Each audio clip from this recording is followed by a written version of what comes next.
The summer sun still shines, but the warmth feels cold. Because every smile hides a tear, and every heartbeat is one step closer to goodbye. Asterisk, it had always been Jaramir's nature to love with his whole heart. The way he looked at Belly wasn't just affection, it was devotion, the kind that carries both light and weight. For so long, he had been the boy who stood in the background, waiting for the right moment, believing that one day she would finally see him not as Conrad's brother, not as a second choice, but as the one who would never let her go. But the closer they came to this summer's end, the more Jaramir felt the truth pressing down on him. No matter how tightly he held on, the world seemed determined to pull him away.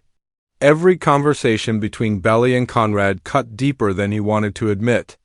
Every memory they shared seemed to place him on the outside, looking in, his love.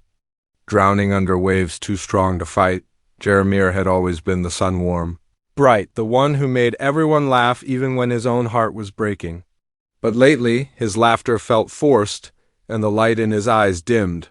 He had tried to be strong, tried to show Belly that love didn't have to be complicated, that happiness could exist if she just chose him. Yet every smile she gave Conrad, every time her gaze lingered a little longer than it should, Jaramir's heart cracked a little more, and now, Episode 8 was not about choosing who Belly loved more. It was about what Jaramir had to give up to protect the people he cared for. He had watched his family fall apart before. He had seen what silence and unspoken truths could do. He wasn't going to let history repeat itself, not with Belly, not with Conrad, not with himself. This wasn't just about romance anymore. It was about survival. It was about Jaramir realizing that sometimes the greatest act of love isn't holding on, it's letting go.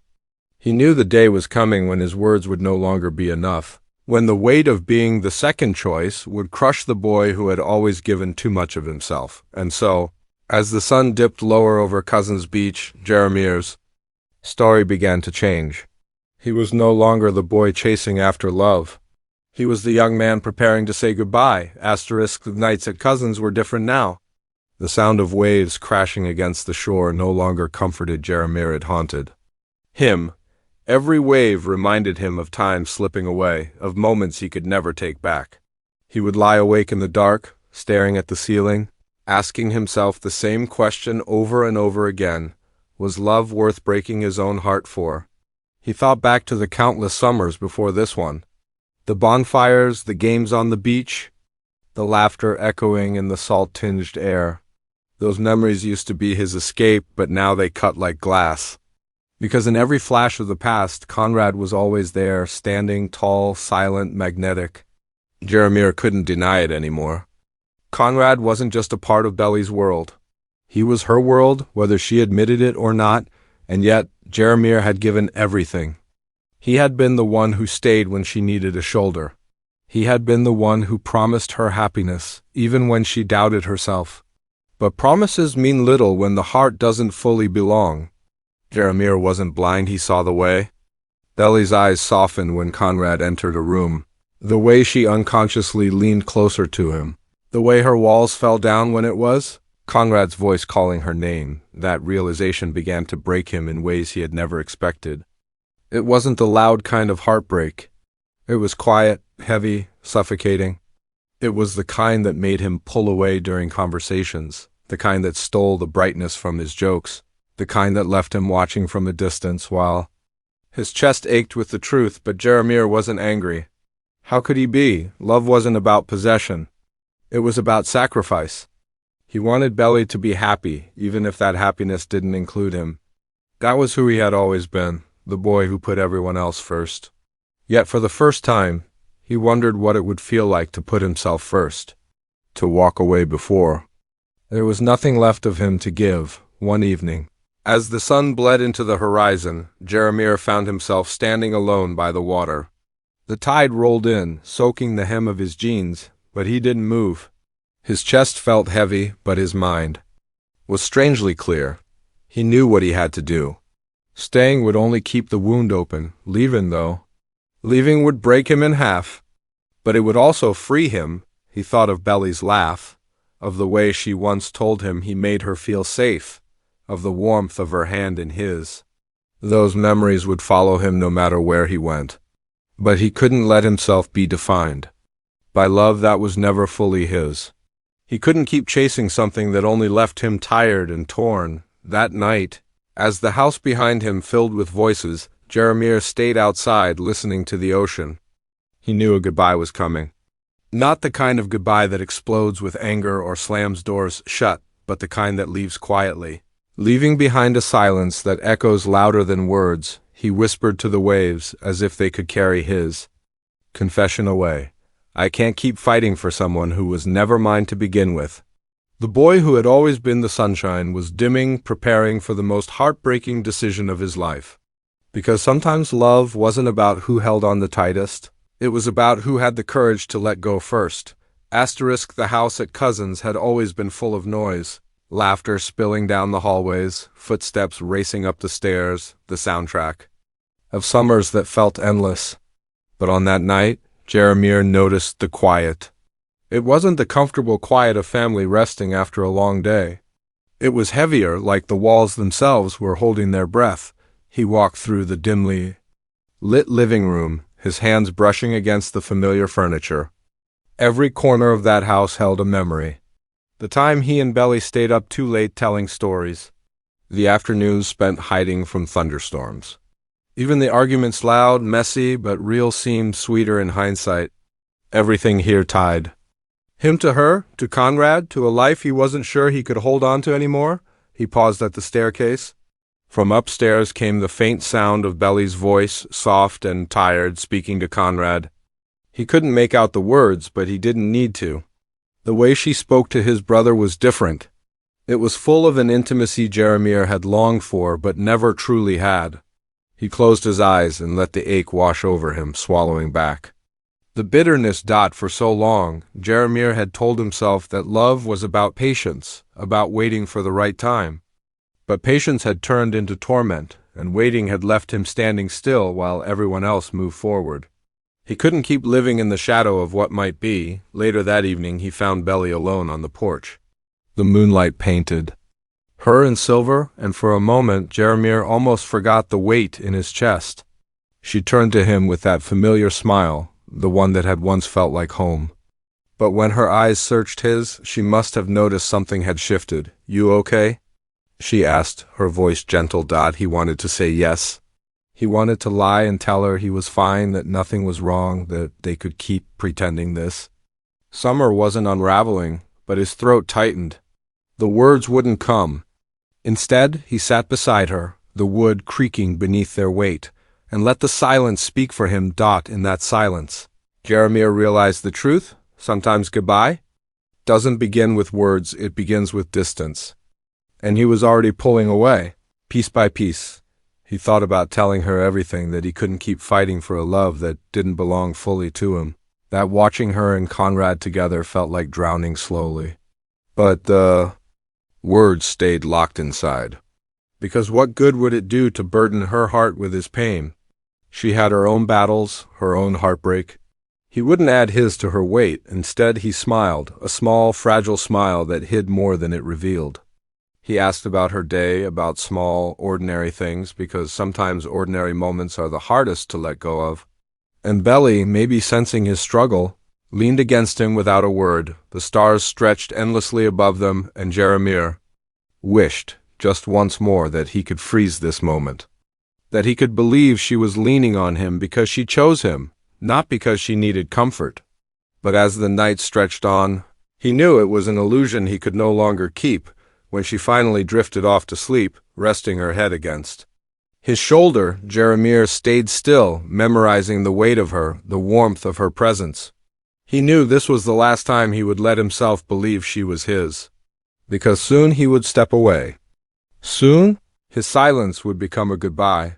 The boy who had always promised forever was preparing to walk away without saying the words out loud. And the tragedy was, Belly wouldn't realize it until he was gone.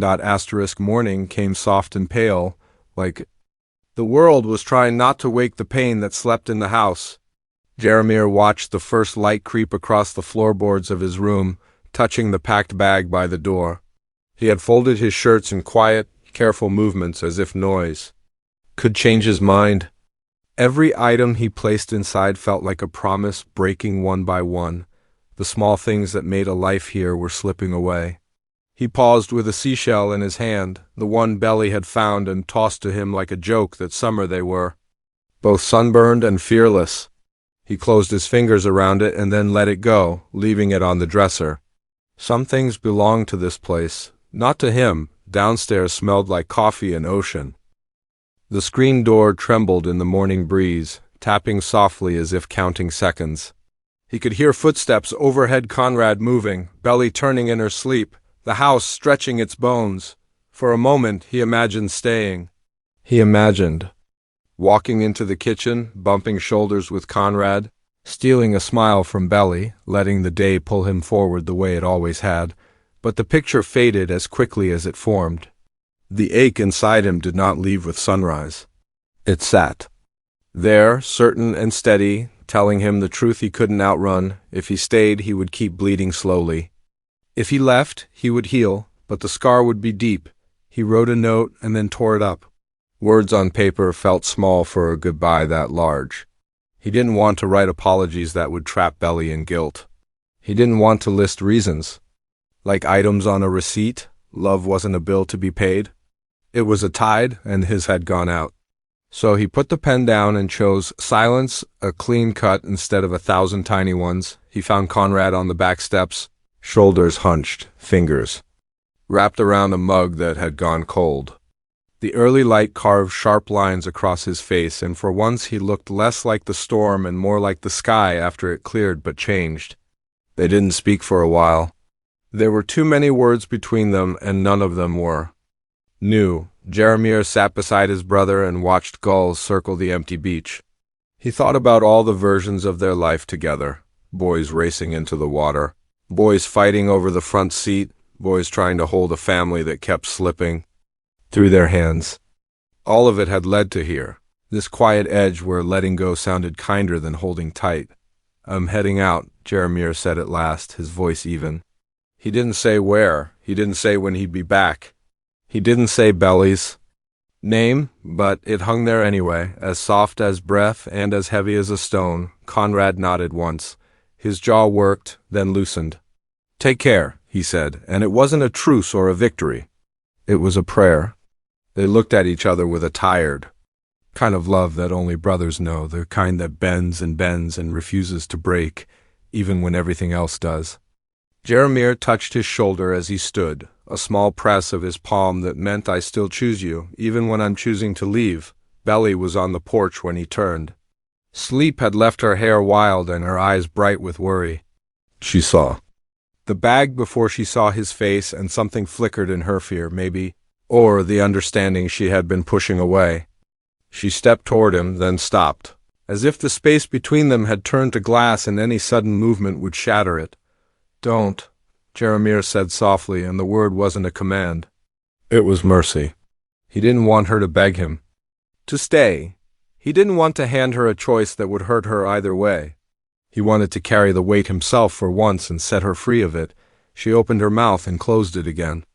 Tears rimmed her eyes but did not fall. She had always been strong in the quiet ways, willing to feel everything, even when it stung. He loved that about her more than he had words for. He stepped close enough to memorize the color of the morning. In her eyes, close enough to feel the tremble in his own breath. "You made me brave," he said. "You made the world warm."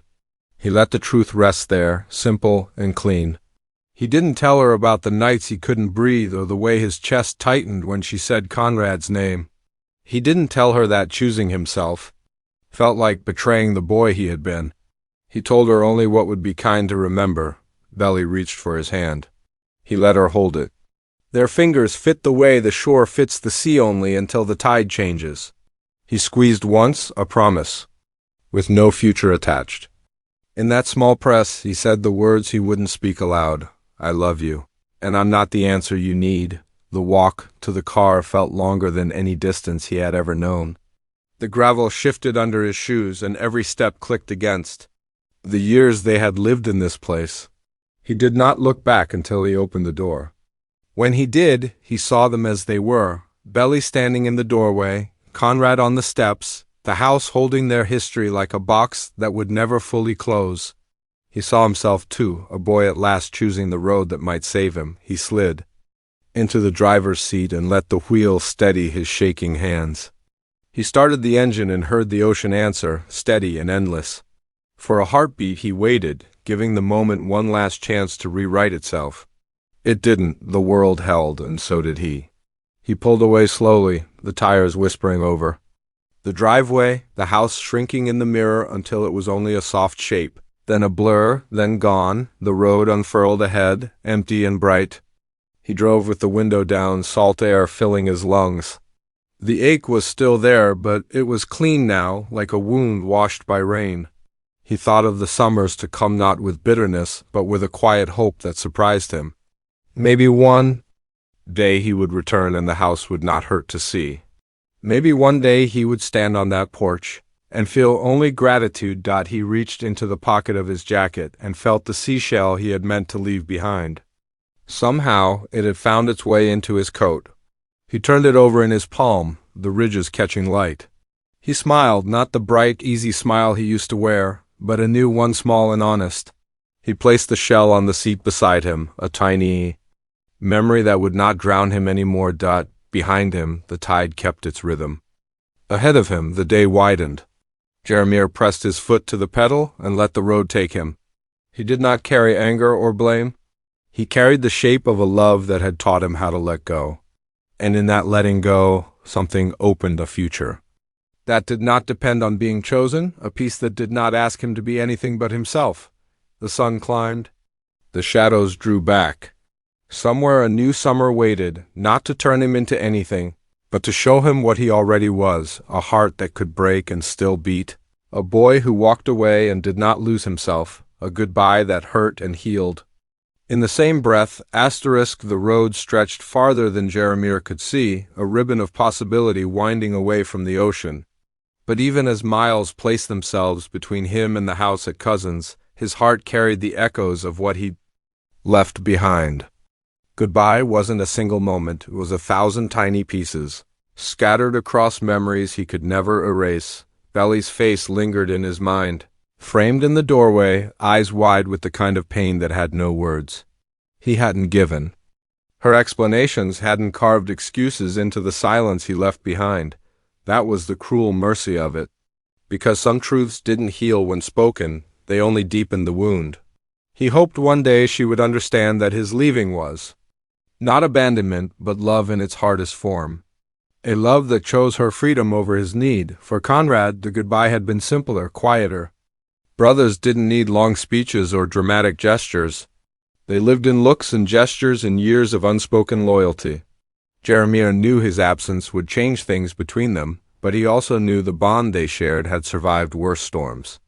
Time would stretch them apart, maybe bend them, but it would not break them. He carried that knowledge like a fragile lifeline. As he drove, Jeremiah let the air rush past, filling him with something he hadn't felt in weeks. Release. The pain was still there, but it had shifted. It no longer pressed against his ribs. Like a cage, it moved with him, flowing in rhythm with the road, becoming part of the journey rather than the reason to stop. Heartbreak, he realized, didn't end. It transformed. It taught you how to breathe differently, how to live with pieces missing, how to find beauty even in the ruins, and yet Cousins was never just a place. It was stitched into him. The laughter, the bonfires, the storms and confessions, it all lived in him, an archive of summers that built the boy he had been. Walking away didn't erase it, it only redefined it. Cousins would no longer be the home he clung to, but the memory that reminded him of who he was when he loved without fear. He thought about the seasons ahead. For once, the future wasn't defined by whether Belly chose him or Conrad. For once, it wasn't tied to waiting for her glance or her touch. It was wide open, waiting for him to step into it, not as a shadow, not as someone's second choice, but as Jeremiah Fisher, whole and enough on his own. That truth stung and soothed in equal measure. Still, late at night, he knew her name would surface. He would remember the way her laughter bent sunlight into something almost holy. He would remember the weight of her hand in his, and the taste of a future they never fully lived. That was the cost of loving someone so deeply they never truly left you, not even when you left them. But maybe that was okay. Maybe carrying a piece of her was not a burden, but a reminder of the boy he once was, the boy who loved bravely, who risked everything, who finally learned to walk away. By the time the day tilted into dusk, Jeremiah pulled off the road. He stepped out of the car, letting the horizon swallow him whole. The sea was gone, but the wind smelled faintly of salt, like a secret carried inland. He tilted his head back, eyes tracing the bruised colors of sunset, and breathed in. For the first time, it didn't hurt to stand still. For the first time, the silence felt like peace, not punishment. Jeremiah smiled, quiet, almost imperceptible. The kind of smile you wear when you know the worst has passed and what's left is healing. His goodbye wasn't the end of his story. It was the chapter that taught him how to begin again, because sometimes love doesn't stay. Sometimes it breaks you.